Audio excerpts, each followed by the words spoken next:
शिक्षा भूषण सम्मान समारोह मुख्य अतिथि के रूप में हमारे बीच मध्य प्रदेश के लोकप्रिय मुख्यमंत्री माननीय डॉक्टर मोहन यादव उपस्थित।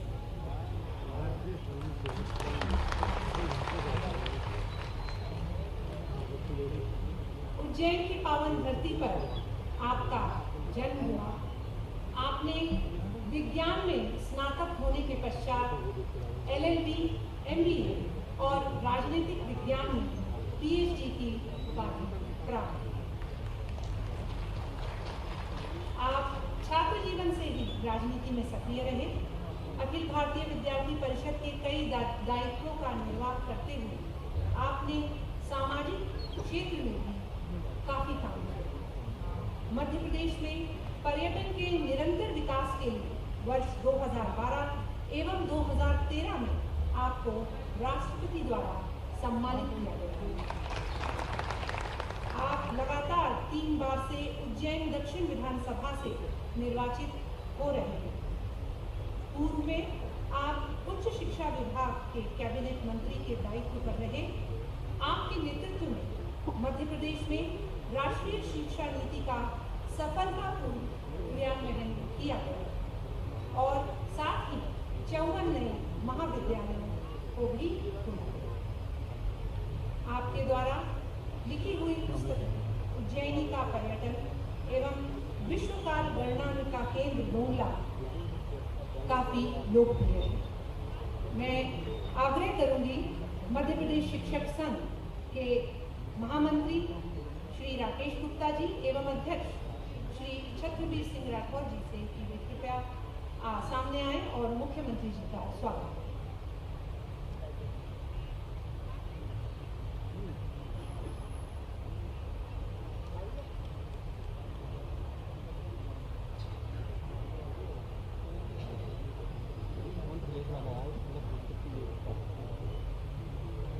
अभिनंदन है, अभिनंदन है, शतवंदन है आपका श्रीमान यहाँ अभिनंदन है।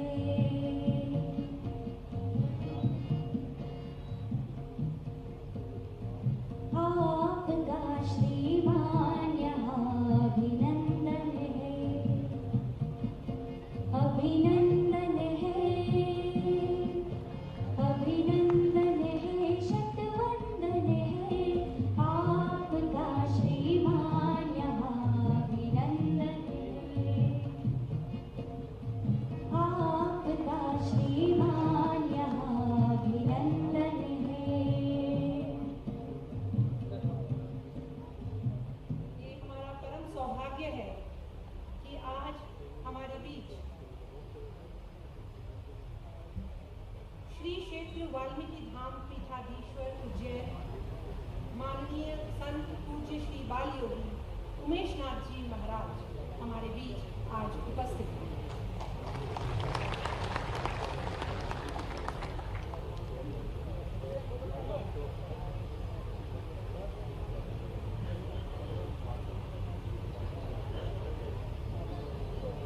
आप बाल्यावस्था से ही साधु रहे।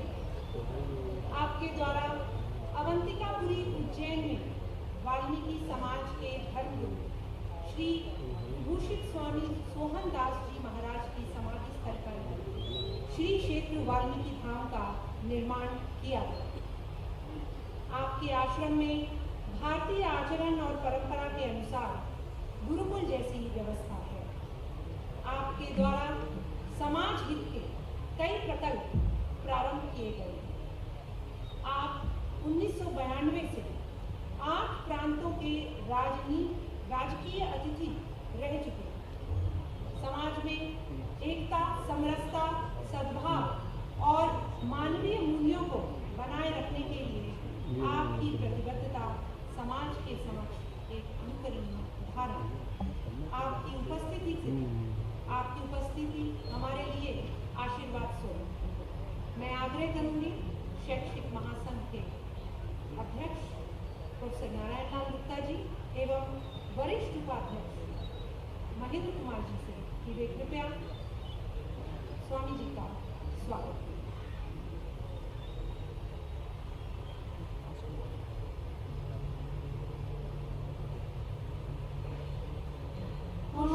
आपका शुभ आगमन तो हर्षाया है मन। आपका शुभ आगमन तो हर्षाया है मन।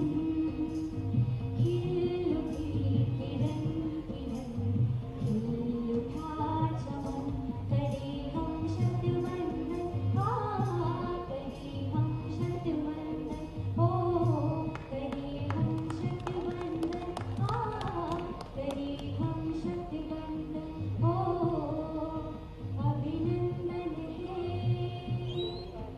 अभिनंदन है शतवंदन है, आपका श्रीमान यहाँ अभिनंदन है।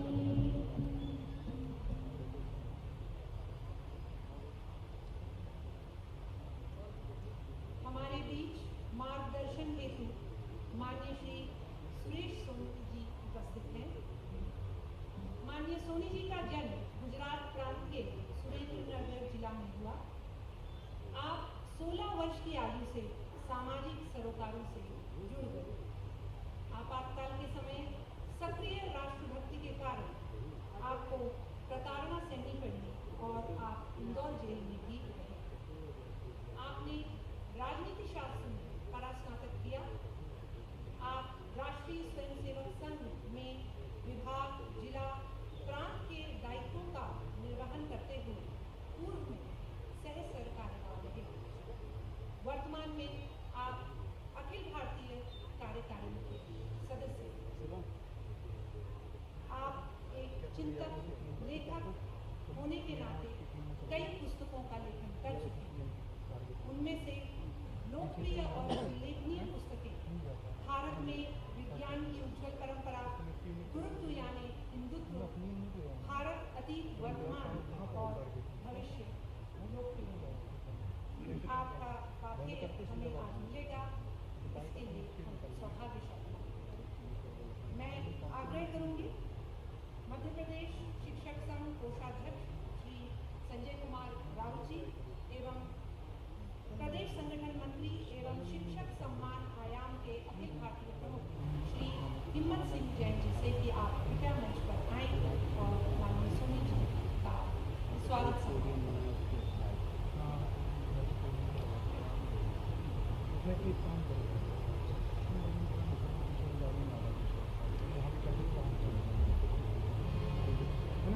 सात रंग की रंगोली से द्वार सजाए हैं।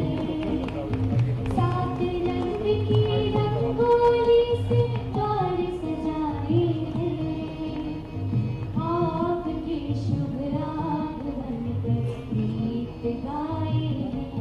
करे हम शतवंदन, करे हम शतवंदन, वंदन, करे हम शतवंदन। अभिनंदन है शतवंदन है, आपका श्रीमान यहाँ अभिनंदन है। आपका श्रीमान यहाँ अभिनंदन है। आपका श्रीमान यहाँ अभिनंदन है। हमारे बीच मंचासीन मध्य प्रदेश सरकार स्कूली शिक्षा एवं परिवहन मंत्री माननीय श्री राव उदय प्रताप सिंह जी उपस्थित हैं। मैं आग्रह करूंगी मध्य प्रदेश शिक्षक संघ महिला प्रमुख श्रीमती ममता राठौर जी से कि वे कृपया मंच पर आएं और मंत्री जी का स्वागत करें।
अखिल भारतीय राष्ट्रीय शैक्षिक महासंघ के अखिल भारतीय संगठन मंत्री माननीय श्री महेंद्र कपूर जी भी हमारे बीच मंचासीन हैं। शैक्षिक महासंघ के पालक अधिकारी एवं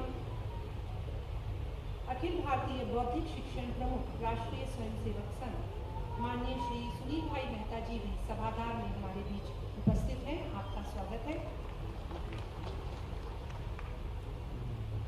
अखिल भारतीय राष्ट्रीय शैक्षिक महासंघ के सह संगठन मंत्री माननीय श्री गुंता लक्ष्मण जी हमारे बीच सभागार में उपस्थित हैं। आपका कार्यक्रम में स्वागत है। शैक्षिक महासंघ के वरिष्ठ उपाध्यक्ष माननीय श्री महेंद्र कुमार जी हमारे बीच सभागार में उपस्थित हैं। आपका कार्यक्रम में स्वागत है।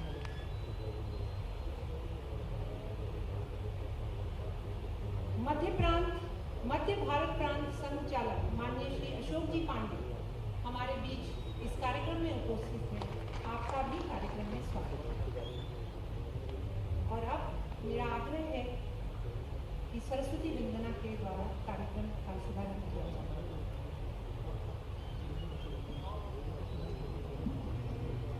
मातृ प्रणाम 1 2 3।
शिक्षा भूषण सम्मान की श्रृंखला में मैं आमंत्रित करना चाहूंगी प्रोफेसर के अग्रवाल जी को।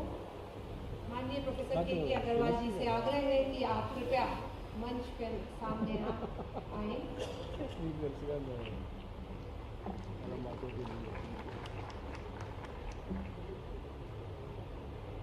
प्रोफेसर अरविंद पारिक जी से आग्रह है कि वे कृपया अग्रवाल जी का अभिनंदन करें।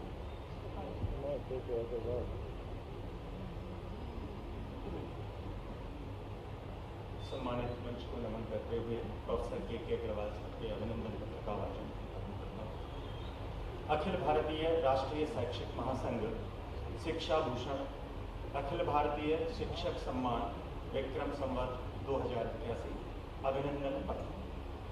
परम सम्माननीय प्रोफेसर के अग्रवाल जी शिक्षा जगत के संवेदनशील वैश्विक प्रचेता, सामाजिक और सांस्कृतिक विषयों के गंभीर चिंतक, श्रेष्ठ अकादमिक अनुसंधानकर्ता और शोध निर्देशक, कुशल प्रबंधक, शिक्षा नीति के निर्माण में अनवरत रूप से योगदान देने वाले, शिक्षा कर्मवीर और राष्ट्रवादी विचारधारा के प्रबल पोषक प्रोफेसर के अग्रवाल जी को शिक्षा भूषण अखिल भारतीय शिक्षक सम्मान से विभूषित करते हुए अखिल भारतीय राष्ट्रीय शैक्षिक महासंघ गौरवान्वित अनुभव कर रहा है। प्रोफेसर के अग्रवाल भारतीय ज्ञान मीमांसा के अध्येता हैं। तकनीकी शिक्षाविद होने की विशिष्टताओं के साथ आप सामाजिक सांस्कृतिक विषयों को भी भावनात्मक तथा कलात्मक प्रणाली से प्रस्तुत करने में सिद्धहस्त हैं। आप एक ऐसे शिक्षा मनीषी हैं जिन्होंने सार्क देशों द्वारा स्थापित साउथ एशियन विश्वविद्यालय के कुशल प्रबंधन से हम सभी का गौरव बढ़ाया। प्रोफेसर अग्रवाल ने सबसे कम आयु में प्रोफेसर बनने का विरल कीर्तिमान स्थापित किया है। 1975 में केवल 27 वर्ष की आयु में श्री अग्रवाल प्रोफेसर पद पर आसीन हो गए थे। श्री अग्रवाल ने अपनी अभियांत्रिकी स्नातक डी की उपाधि में पंजाब विश्वविद्यालय तथा स्नातकोत्तर इलेक्ट्रॉनिक एवं जनसंचार की उपाधि में कुरुक्षेत्र विश्वविद्यालय में प्रथम स्थान प्राप्त किया। शिक्षा, अनुसंधान और प्रशासन की दक्षता का वे जीवंत उदाहरण है। 27 वर्ष तक कुरुक्षेत्र के राष्ट्रीय तकनीकी संस्थान NIT में प्रोफेसर अग्रवाल ने अपनी अपार प्रशासनिक क्षमताओं के साथ कार्य करते हुए संस्थान की ख्याति बढ़ाई। दिल्ली सरकार द्वारा स्थापित गुरु गोविंद सिंह इंद्रप्रस्थ विश्वविद्यालय के आप संस्थापक कुलपति भी रहे हैं। आप राष्ट्रीय प्रत्यायन बोर्ड NDA के अध्यक्ष रहे हैं। ऐसी ही अनगिनत उपलब्धियां प्रोफेसर अग्रवाल के नाम हैं। आपने औपचारिक शिक्षा का उद्योग जगत से समन्वय स्थापित कर इन्हें एक दूसरे का पूरक बनाया है। संपूर्ण विश्व में आपने शिक्षा के क्षेत्र में प्रगतिगामी उपलब्धियां तो प्राप्त की ही हैं, साथ ही हमारे देश में नई शिक्षा नीति को बनाने और इसको कार्यान्वित करने की प्रक्रिया में भी अपना अप्रतिम योगदान दिया है। अपने वर्तमान दायित्व में आप श्री अंतर्राष्ट्रीय विश्वविद्यालय में अध्यक्ष के रूप में कार्यरत हैं। यह एक प्रतिष्ठित उपलब्धि है। एक शिक्षाविद के रूप में आपने America, England, Canada, Germany, Malaysia, Australia, France, Thailand, Sri Lanka, Singapore, Mauritius, Cyprus और दक्षिण कोरिया में भी व्याख्यानों तथा अकादमिक उपस्थिति से अपने ज्ञान का प्रकाश डाला। University of Berkeley, Cincinnati, Florida, university of Birmingham, technical university of Germany जैसे कई विश्व प्रतिष्ठित विश्वविद्यालयों में आपको व्याख्यान हेतु आमंत्रित किया गया है। PSLV की डिजाइन की प्रक्रिया में इसरो ने भी आपसे परामर्श लिया है। शिक्षा जगत में आपकी महत्वपूर्ण उपलब्धियों और आपके योगदान से संपूर्ण राष्ट्र पूर्णतया परिचित है। आपको दिल्ली रत्न, मेरी दिल्ली, दशक का कुलपति, institute of electronics and communication engineer के life time achievement award, computer society of India के लाइफ टाइम अचीवमेंट अवार्ड जैसे कई पुरस्कारों से सम्मानित किया गया है।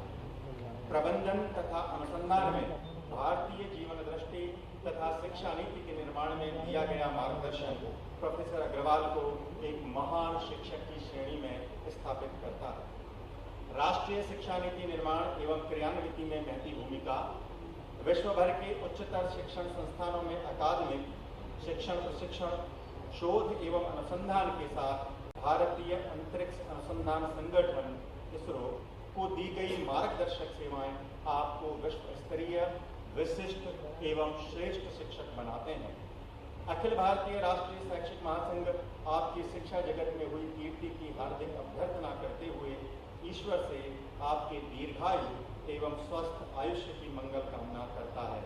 अश्विन शुक्ल तृतीया, विक्रम संवत 2081, तदनुसार 6 अक्टूबर 2024।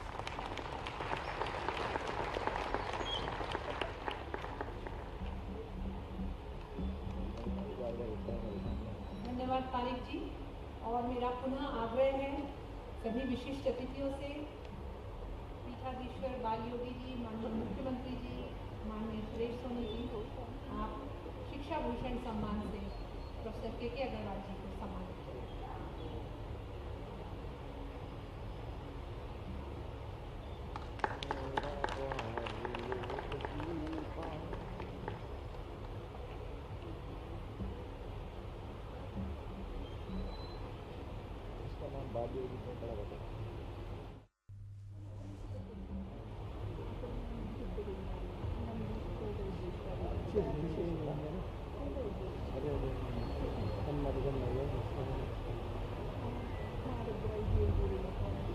नमस्कार, मैं रामेश्वर विश्व पंकज जी के साथ 30 साल से हूँ, लेकिन बहुत कोमल मधुर बोलने का ढंग अभी तक नहीं आया। तो 3-4 मिनट है, जल्दी जल्दी बोल देती हूँ। जो सम्मान है वो मुझे तो बड़ा आनंदित कर रहा है और काम करने के लिए बहुत प्रेरणा दे रहा है। मुझे तो जब फोन आया था तभी पूछे कि आप स्वीकार करेगी, हमने कहा इससे भी कोई अस्वीकार करता है, ऐसे भी लोग हैं क्या। अब मैं 2001 से कह रही हूँ, भारत चक्रवर्तित्व मेरे जीवन काल में संपन्न कर रहा है। मेरी आयु 70 वर्ष की हो चुकी है। अखंड भारत में मरूंगी और अखंड भारत 14 अगस्त का पाकिस्तान बांग्लादेश नहीं है, अफगानिस्तान है। महारानी गांधारी का नहीं है और उस दुर्योधन की ननिहाल दोनों हमारा है। केवल अफगानिस्तान नहीं, 5 और स्थान, Kazakhstan, Uzbekistan, Kyrgyzstan, Tajikistan, Turkmenistan. मैं जो कह रही हूँ उस कहने का आधार क्या है? हमारा विराट वांग्मय तो आधार है। यूनाइटेड स्टेट्स अमेरिका का विदेश विभाग पब्लिक डोमेन में निरंतर डाल रहा है, भाई आओ अपना संभालो, हमको मुक्ति दो, लाल सागर से पैसिफिक भारत है। और अभी तुरंत हूती से ये जो प्रतापी इजराइल वाला जो चल रहा है, मुनाफिक मुशरिकों पर फ्लिट डाल के सफाई, तो उसमें लाल सागर में हूती उत्पात को संभालने के लिए भारत की नौसेना लगी है। अमेरिका का फ्लीट वापस। हम लोग केवल एक हिंद महासागर जानते थे।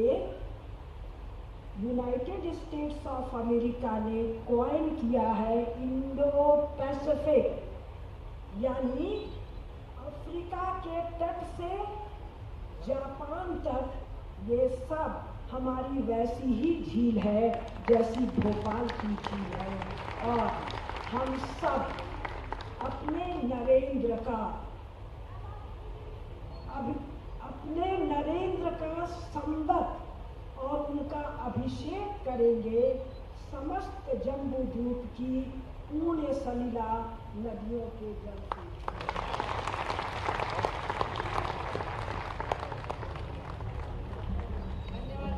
कुसुमलता जी। और अब मैं आग्रह करूंगी माननीय डॉक्टर रामचंद्रन जी से कि कृपया आप हमें संक्षेप में संबोधित करें।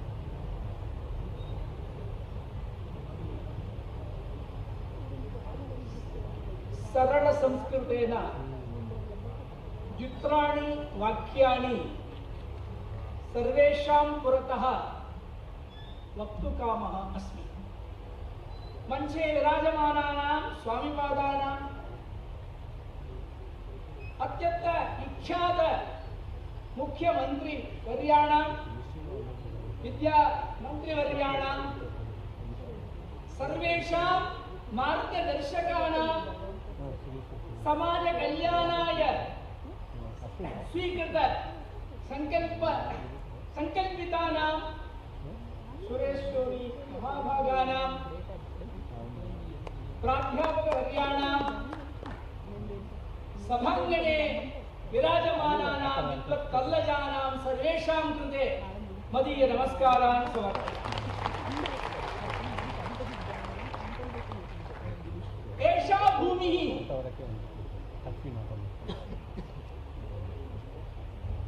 भोज महाराजस्य विविध शास्त्रेषु पारंगतस्य भोज महाराजस्य स्थानं, संस्कृतेः रक्षणस्थानं, रक्षणस्य केन्द्रं, मध्यं नाम केन्द्रं। तादृश भूमौ संस्कृतनिमित्तं चिक्रोटस्य कार्यमिव अहं किञ्चित् करोमि, किन्तु एषः पुरस्कारः न केवलं मम, सर्वेषां संस्कृतभारत्याः कार्यकर्तॄणां कृते समर्पितमस्ति। सर्वेषां कार्यकर्तॄणां प्रतिनिधिरूपेण अहं पुरस्कारं स्वीकृतवान् अस्मि। सर्वेषां पुरतः सर्वेषां संस्कृतभारत्याः कार्यकर्तॄणां कृते पुरस्कारं समर्पयामि। अहं तमिळ्नाडुतः आगतवान् अस्मि। तमिळ्नाडु मध्यप्रदेशः द्वयोः सांस्कृतिकसम्बन्धः अस्ति। एकम् उदाहरणं वक्तुमिच्छामि। यदा मध्यप्रदेशम् इति वदामः झटिति अस्माकं मनसि स्फुरति महाकवि कालिदासस्य नाम। कालिदासः वाल्मीकिरामायणं स्वशैल्या काव्यरूपेण रचनां कर्तुम् इच्छति। यद्यपि महाकविः अस्ति किन्तु सः अत्यन्तविनयभावेन वदति अहं मन्दः कविः इति। क्व सूर्यप्रभवो वंशः क्व च अल्पविषयावधिः इतीर्षुर्दुस्तरं मोहात् निरुपेणास्मि सागरः। रामायणं सागरः इव अत्यन्तविशालः अस्ति। मम बुद्धिः अल्पबुद्धिः अस्ति। कथम् अहं रचयामि? एतदर्थम् एकम् उदाहरणं वदति। समुद्रस्य तरणम् एक लघुनौकया कथं साध्यं भवति, तादृशम् असाध्यं कार्यम् अहं कर्तुम् इच्छामि मोहवशात् इति वदति। समानविचारं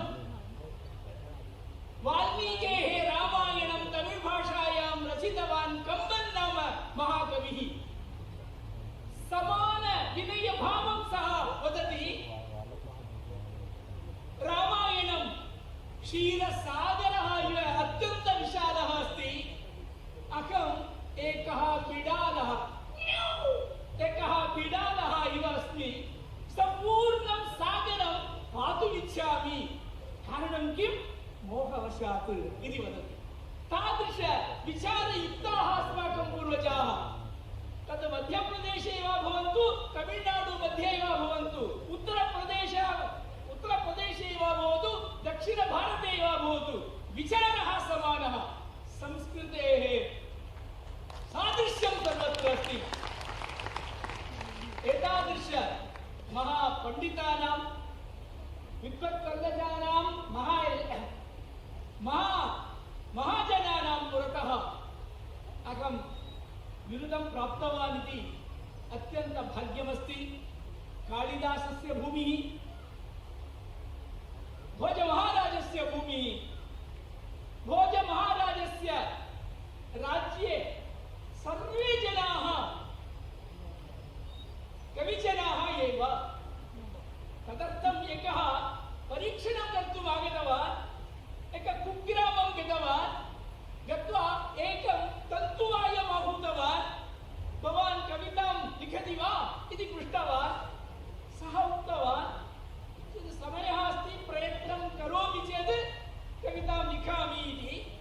किन्तु अहं तन्तुवायः, इदानीं मम समयः नास्ति, अहं गच्छामि इति सः तन्तुवायः अत्यन्त काव्यलयरूपेण एकं वाक्यम् उक्तवान्, वयामि कवयामि वयामि यामि।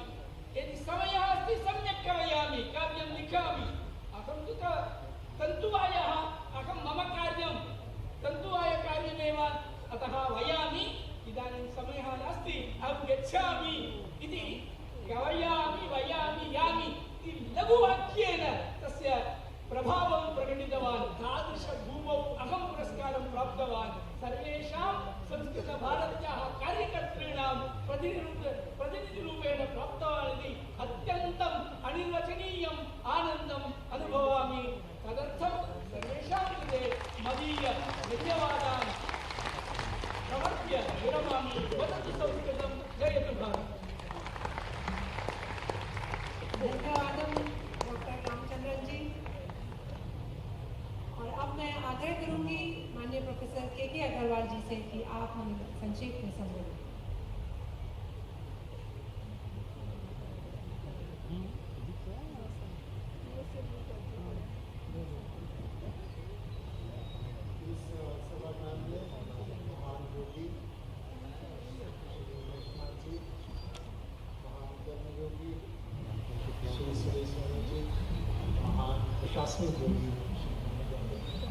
और बहुत सारे मेरे साथी अध्यापक, आज बहुत से पारितोषिकों के बाद ये पारितोषिक एक विशेष स्थान रखता है, क्योंकि कोई भी अवार्ड इस बात से ज़्यादा प्रभावित होता है कि किस मंच से दिया गया और किस नहीं। राष्ट्रीय महाशैक्षिक संघ द्वारा रिकॉग्निशन आपका एक पीयर रिकॉग्निशन है, जिसमें आपके अपने साथियों ने आपको रिकॉग्नाइज किया है और उससे बड़ी खुशी हो नहीं सकती। और आज महान योगी भी हैं, चीफ मिनिस्टर साहब भी हैं और हमारे संघ के परम आदरणीय सुरेश सोनी जी भी हैं। उनकी उपस्थिति में सम्मानित होना एक गौरवान्वित होने का विषय है। आप सबके प्रति बहुत इंट्रोडक्शन में कई चीज़ें बताई गई, कुछ बोलना समय में हिसाब से संभव नहीं है, लेकिन जो मेरी लेटेस्ट पोजीशन बताई गई, प्रेसिडेंट ऑफ सार्क यूनिवर्सिटी, इसके बारे में दो शब्द, क्योंकि केडिया जी ने भी पाकिस्तान अफगानिस्तान का बहुत जिक्र किया, तो ये एक विश्वविद्यालय है जो विश्व में शायद एक इकलौता विश्वविद्यालय है जो 8 देशों द्वारा संचालित किया जाता है, 8 देशों द्वारा गवर्न किया जाता है, 8 देशों के बच्चे आते हैं और एक कोलैबोरेटिव रूप से चलता है। भारत सरकार ने इसके लिए मुझे मनोनीत किया और सारे देशों ने यूनानिमसली उसको एक्सेप्ट किया। ये मैं अपनी नई भारत सरकार के लिए मैंने इसी 27 दिसंबर को ये पदभार ग्रहण किया और मुझे ज्वाइन किए 20-22 दिन हुए थे, तो मैंने 22 जनवरी को पूछा कि 26 जनवरी गणतंत्र दिवस की कोई तैयारी नहीं की थी क्या जी? संकर राष्ट्रीय विश्वविद्यालय में हम गणतंत्र दिवस नहीं मनाते, तो ये सारे देशों का विश्वविद्यालय है। मतलब क्या अजीब सी बात है, भारत की भूमि में विश्वविद्यालय है, गणतंत्र दिवस मनाया जाएगा। और मैंने कहा ये जो हम गरीब परिभाषा में इतने साल जिए हैं, सेकुलर का मतलब ये कभी नहीं कि किसी धर्म को नहीं मानो, सेकुलर का मतलब हमेशा था सभी धर्मों का आदर। तो हम सब देशों का आदर करेंगे, लेकिन इसलिए भारत का भी आदर ना करें, ये तो उल्टी निंदा है, ये नहीं होगा। तो मुझे बताया गया कि बाकी देशों के बच्चे ये करेंगे, मैंने कहा जो भी होगा देखा जाएगा, उसको संभाल लिया जाएगा, लेकिन गणतंत्र दिवस मनाया जाएगा। और वो मनाया गया, कोई विपरीत प्रतिकूल परिस्थिति नहीं पैदा हुई। दूसरे देशों को, बच्चों को भी मैंने आमंत्रित किया कि अपनी वेशभूषा में आइए, हमारे गणतंत्र दिवस समारोह में सम्मिलित होइए, क्योंकि भारत का हमेशा जो कल्चर रहा है कि सभा। उसके बाद 15 अगस्त को भी ऐसे हुआ, हमने स्वतंत्रता दिवस मनाया, उससे हमारी थोड़ा सा और हौसला अफजाई हुई और इस साल 14 सितंबर को हमने हिंदी दिवस में 7 यूनिवर्सिटी मनाया। तो मेरा ये कहना है कि जब आपके मन में राष्ट्रीयता हो तो उसको ख़त्म करना भी उतना ही मुश्किल है जितना किसी गलत आदमी के मन में राष्ट्रीयता पैदा करना। लेकिन उसके साथ साथ मैंने सभी देशों के बच्चों को कहा, बच्चों जिस भी देश के बच्चे अपना राष्ट्रीय दिवस मनाना चाहेंगे मैं उनके साथ खड़ा होऊंगा। ये यूनिवर्सिटी सबकी साझी है। तो यह भावना भारत की सदा भावना रही है और राष्ट्रीय शैक्षिक संघ इस बात को मानता है। और मैं एक बात और एक सेंटेंस में कहूँगा, इस मंच से मुझे एक ही बात कहनी है, नेशनल एजुकेशन पॉलिसी में जो भी मैंने थोड़ा बहुत काम किया है माननीय सुरेश सोनी जी के आदेशानुसार, लेकिन एक बात, मेरा एक सेंटेंस का मूल तरीका है, जब तक अध्यापक शिक्षक एम्पावर नहीं होगा आप नेशनल एजुकेशन पॉलिसी को क्रियान्वित नहीं कर सकते।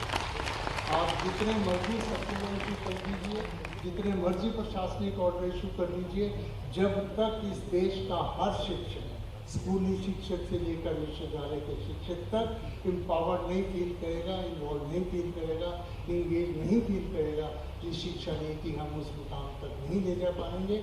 और इस हाल में मुझे ये अवसर मिला आज कहने का मैं आप सबका आह्वान करता हूँ, ये हमारे लिए एक स्वर्णिम अपॉर्चुनिटी है, ना केवल भारत को आगे बढ़ाने में बल्कि विश्व गुरु बनने में। मेरा आप सबसे हाथ जोड़कर आह्वान है कि इसमें पूरे दिल मन से काम करिए और भारत की जो स्थान अपेक्षित है उस पर पहुँचाने में हम सबका योगदान दीजिए। बहुत बहुत धन्यवाद।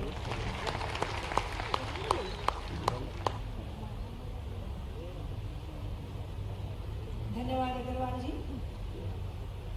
आज के शिक्षा भूषण सम्मान समारोह में हमारे बीच श्री क्षेत्र वाल्मीकि धाम पीठाधीश्वर पूजनीय श्री बाल योगी उमेश नाथ जी महाराज उपस्थित हैं।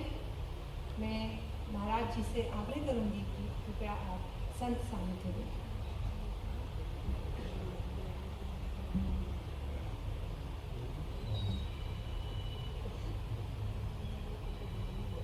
पुण्यतम राम रामेति मधुरम मधुराक्षरम आरुह्य कवितां शाखां वंदे वाल्मीकि कोकिलम अखंडानंद बोधाय शिष्य संतापहारणे सच्चिदानंद रूपाय तस्मै श्री गुरुवे नमः।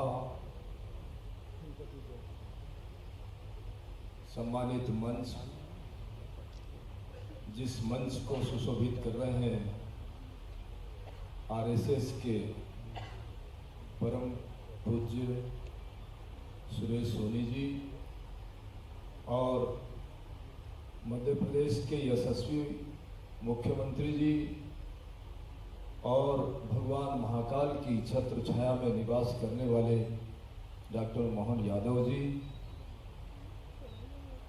सम्मानित मंच जिस पर शिक्षा मंत्री जी बैठे हैं, बाकी अन्य अतिथिगण जिनका सम्मान किया गया है और सभा मंडप में उपस्थित देवी स्वरूप माताएं, समस्त भक्तगण, आप सभी को खूब ढेर सारा आशीर्वाद देता हूँ। नवरात्रा का पावन पवित्र पर्व चल रहा है और हम सब लोग माँ भगवती राजराजेश्वरी की उपासना में लगे हैं। निरंतर चिंतन होता है। यह शैक्षणिक फाउंडेशन अखिल भारतीय राष्ट्रीय शैक्षणिक महासंघ है और बड़ा कष्ट होता है जब मेरे जैसे सन्यासी, मैं बहुत चिंतन करता हूँ और उस चिंतन में ये पाया जाता है कि इस देश में करोड़ों ऋषि मुनियों ने जन्म लिया है और उन्होंने खूब सारा रिसर्च किया है, जिस रिसर्च को अब लोग पीएचडी कहने लग गए हैं। और उन्होंने इतना रिसर्च किया, इतना किया कि उस रिसर्च का ही परिणाम ये रहा कि 4 वेद, 18 पुराण, व्याकरण, स्मृति, शास्त्र, ये सब जो है इस भारत का नेतृत्व कर रहे हैं। इधर रामायण के रूप में हमको एक अमूल्य निधि मिली और योग वासिष्ठ के रूप में हमको अमूल्य निधियां मिली। उसके बाद हमको शंका समाधान जैसी पुस्तकें भी मिली। इस भारत देश में मैं दुर्भाग्य मानता हूं कि आज जब हम शिक्षा की ओर जाते हैं तो एक ऐसा कष्ट होता है कि जिसको हम कभी सहन नहीं कर पाते, लेकिन दुर्भाग्य है कि वो सहन हो रहा है। और वो ये है कि पहले इस प्राचीन सभ्यता में गुरुकुल चला करते थे और गुरुकुलों में हमारी जो शिक्षा व्यवस्था थी वो गुरुजी के हाथ में थी। अभी नारायण जी ने गुरुजी के विषय में भी बोला था और वो गुरुकुल ऐसे हुआ करते थे कि भगवान महाकाल की जो नगरी अवंतिकापुरी उज्जैनी मां शिप्रा जी के तट पर सांदीपनि ऋषि के शरण में जब 64 दिन के लिए 16 कला निधान भगवान श्री कृष्ण पहुंचे तो 64 दिन में ही गुरु की कृपा से उन्होंने एक एक कला प्राप्त की और 16 कला वो जन्म से लेकर के आए थे। बाद में वो 64 कला जो है उनको वहां गुरुकुल से प्राप्त हुई। 64 दिन में 16 कला निधान के साथ वो 64 कला निधान हो गए। और आज की इस भौतिक परंपरा में भी आप देखें तो इस्कॉन के माध्यम से पूरे विश्व में भगवान कृष्ण की जय जयकार हो रही है। और पूरा का पूरा जो पाश्चात्य सभ्यता है वो वहां आकर के नतमस्तक हो जाती है। इस देश में हम गुरु परंपराओं को अगर देखें तो गुरु परंपराओं से हम बहुत वंचित होते चले जा रहे हैं। और जब मातृशक्ति गर्भवती होती है तो वो गर्भ में जो बालक या बालिका होती है वो माता ये सोचती है कि मेरे बच्चे का कब जन्म हो और वो जल्दी से थोड़ा सा पैदल चलने लगे तो मैं उसको इंग्लिश मीडियम स्कूल में भेजूं। उसका प्रयास रहता है 99% कि वो कॉन्वेंट में भेजने की कोशिश करती है, लेकिन उसके मन में ये कभी नहीं आता कि मेरे बच्चे का जन्म हुआ है तो मैं इसको गुरु की शरण में भेजूं। यहीं से हमारे मानवीय जीवन का जो है पथ बिगड़ जाता है। और वह मानवीय जीवन का जो पथ है फिर निरंतर बिगड़ते बिगड़ते ऐसी स्थिति में चला जाता है कि हम पाश्चात्य सभ्यताओं में चले जाते हैं और हमारी गुरुकुल प्रक्रियाएं जो है वो धीरे धीरे जो है धूमिल हो जाती है और आंखों से ओझल हो जाती है। ऐसी स्थिति में आज का ये आयोजन जिसमें हमारे 3 महापुरुषों का सम्मान हुआ है और सम्मान करके हम बहुत अभिभूत हैं और वो सम्मान प्राप्त करके भी अभिभूत हैं। मैं तो इस आयोजन के माध्यम से नवरात्रा के इस पावन पर्व पर, हालांकि मैं अभी मोहन जी से कह रहा था कि मेरे 9 दिन के मौन व्रत चलते हैं, मैं 9 दिन तक उपासना करता हूँ, लेकिन मैंने पिछले कम से कम 50 वर्षों से ये संकल्प ले रखा कि इस देश में लगभग कम से कम 25 लाख सन्यासी हैं और वो सन्यासी मात्र केवल संन्यास धारण करके अपने कल्याण और बाकी व्यवस्थाओं में उलझ जाते हैं और सामाजिक सुधार का काम कोई और कर पाता ही नहीं है। ऐसी स्थिति में मैं निरंतर समाज के साथ खड़े होकर के समाज का परिवेश कैसे बदले, समाज आध्यात्मिक तरीके से जिए, पाश्चात्य सभ्यताओं को खत्म करने के साथ साथ ये जो कॉन्वेंट की जो व्यवस्था है इसको नकारात्मक स्थिति में लाके खड़ा करे, ऐसी मेरी भावना निरंतर रहती है। तो आज इस आयोजन के माध्यम से माननीय मुख्यमंत्री जी के सानिध्य में आरएसएस के एक महान सेवक सुरेश सोनी जी के माध्यम से हम सब लोग यहाँ उपस्थित हैं, आप सब लोग भी उपस्थित हैं। हम सब लोग ये संकल्प लें कि हमारी जो सोच है वो ऋषि मुनियों की संपदा की सोच बनी रहे, हम आध्यात्मिकता में जीने की कोशिश करें, पाश्चात्य सभ्यताओं की जो भी व्यवस्था है उनको नकारात्मक स्थिति में लाके खड़ा करें, तभी कहीं जाकर के हमको शिक्षा जरूरी है, लेकिन उससे पहले दीक्षा जरूरी है। तो हम दीक्षित हो जाएं, उसके बाद हम शिक्षित होंगे तो हमारा जीवन भी सार्थक होगा और हमारा मार्ग भी खुलेगा। ओम शांति।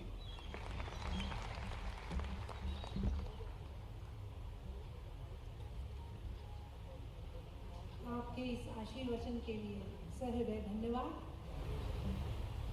आज की इस शिक्षा भूषण सम्मान समारोह के मुख्य अतिथि के रूप में हमारे बीच मध्य प्रदेश सरकार के लोकप्रिय एवं यशस्वी मुख्यमंत्री माननीय डॉक्टर मोहन यादव जी उपस्थित हैं।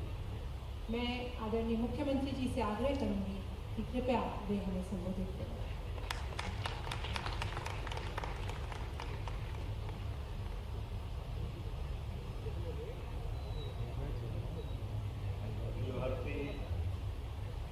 राष्ट्रीय शैक्षिक महासंघ के इस कार्यक्रम में सभागार में मौजूद हम सबके आदरणीय राष्ट्रीय स्वयंसेवक संघ के अखिल भारतीय कार्यकारिणी के सदस्य मान्यवर श्रीमान सुरेश सोनी जी भाई साहब, अभी जिनने हमारे बीच अपना मार्गदर्शन दिया परम पूज्य बाली योगी उमेश नाथ जी महाराज साहब, पीठाधीश्वर वाल्मीकि धाम,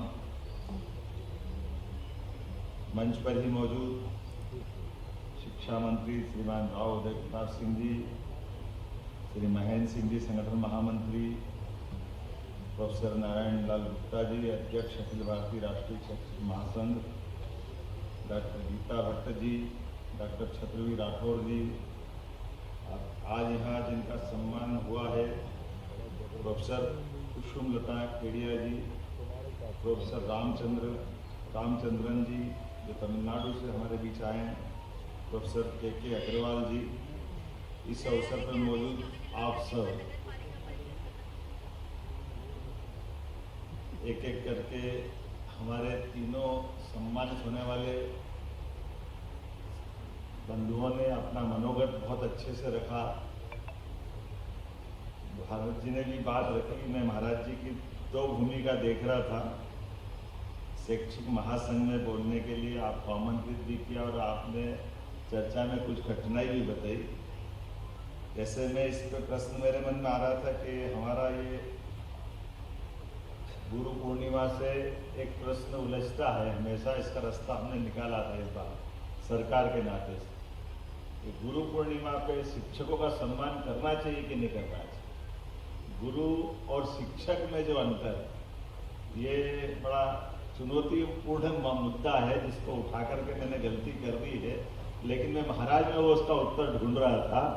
महाराज ने कहा मैं मौन रखता हूँ नवरात्रि में। मैं महाराज जी का इसलिए रहस्य उद्घाटन कर रहा हूँ कि महाराज जी को हमने माननीय राज्यसभा का सदस्य बनवाया और साधु संत